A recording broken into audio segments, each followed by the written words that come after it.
Hey, what's up, everybody? It's your main man, Theo E.J. Wilson. And while the audience is building, I think that it's time for us to discuss exactly what a lot of us are missing about this Russia investigation and how dangerous this actually could be for all of us who are tied remotely to the United States of America. And let me break this down for you, okay? Because this might be a legitimate get your passport ready moment. And I'm going to tell you how it all ties together. The reason why the GOP is fighting like hell against the Russia investigation is as follows. Because they know that if Trump is guilty, so is Russia, and they have to respond. And Russia is a nation that we are militarily ill-equipped to go to war with. And let me explain how we know this. I don't know if you recall when Vladimir Putin sent fighter jets into Syria and bombed a lot of ISIS, and everybody was saying, why is Vladimir Putin more effective at this than America? And the reason is because Russia showed up to the battlefield with brand new planes, brand new tanks that we had never seen before. We grossly underestimated, pardon me, their military capabilities. When Hillary Clinton was still running for president last year, she said these ominous words, and listen to what she said, because this is why Putin didn't want her in office. She said, "We will take a cyber attack from Russia as if it were a nuclear attack, and we have to respond in kind." And the issue is that our military resources is stretched too thinly to do that. This may actually be game over. We're not prepared.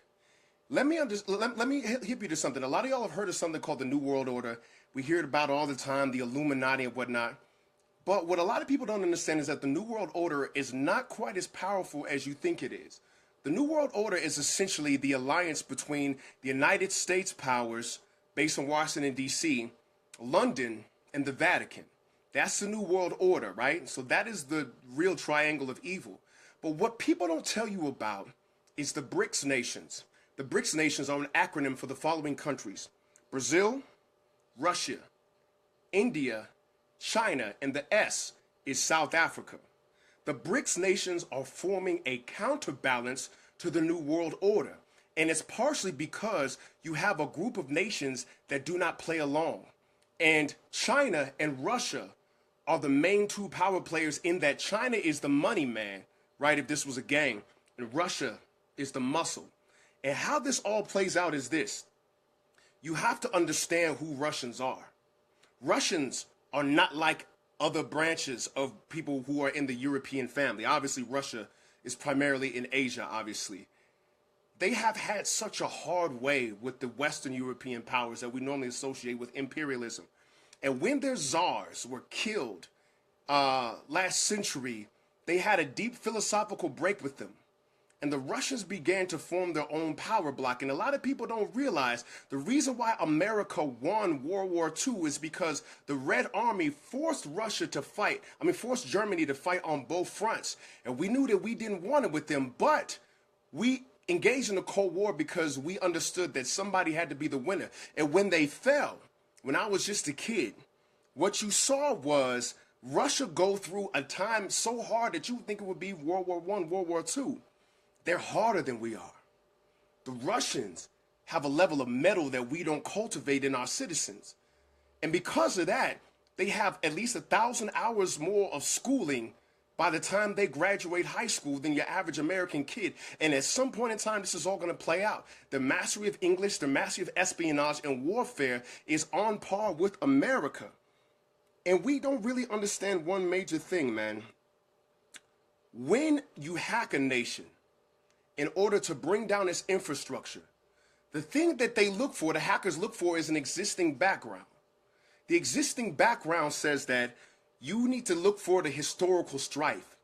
And let's say that Russia did plant stories to add to the division of America.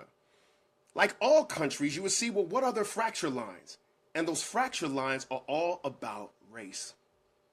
You know, if they would have just done justice to us, if there's no cracks in the structure, you got nothing to hack.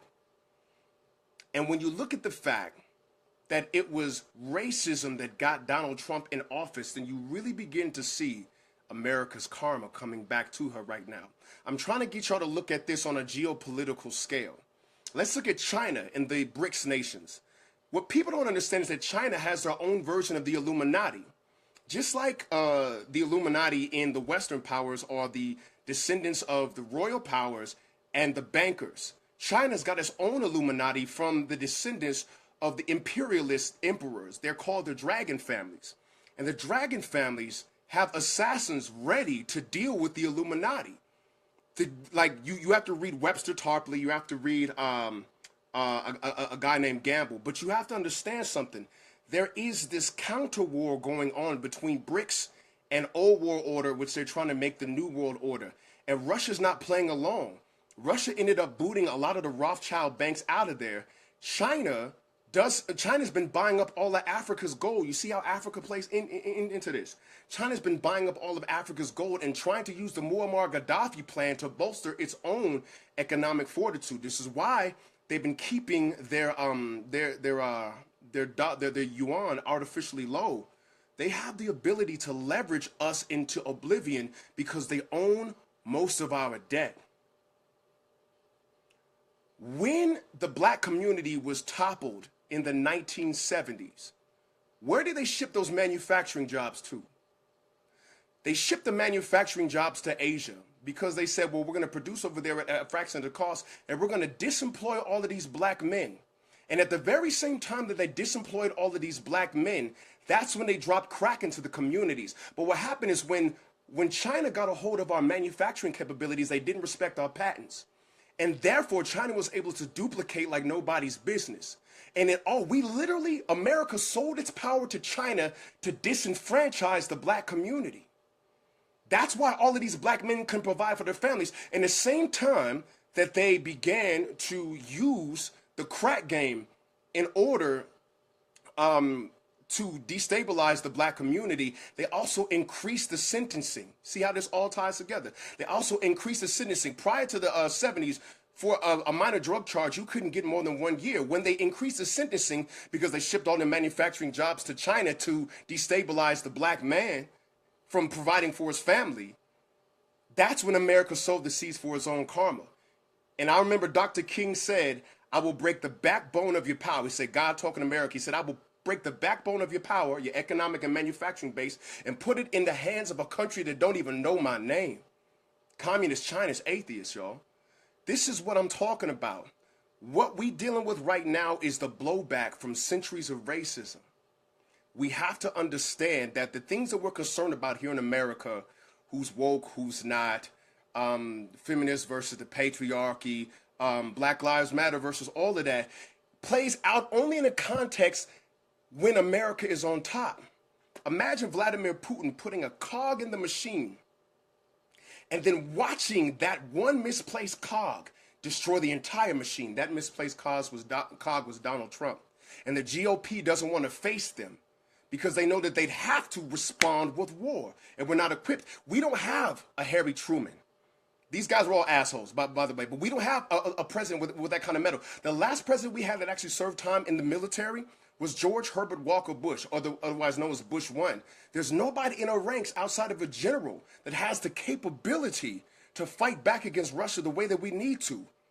This thing could very well collapse. And black folks who's rooting for this, I implore you, we're not far away enough from this tower for it not to fall on us. We have to figure something out, because a year from now, we could be living in an entirely different world. So comment on this if you like to, share it, talk about it. But this is why the GOP is fighting so hard to protect Trump, because they do not want to face the might of Russia. Because if we do, there's literally no other answer than World War III. I hate to be the bearer of such bad news. What you might want to look into is how to align yourself with some of the BRICS nations: Brazil, Russia, India, China, South Africa. That's where the continent comes in. I'm Theo E.J. Wilson. Until next time, keep your eyes on the bigger prize, y'all. Peace.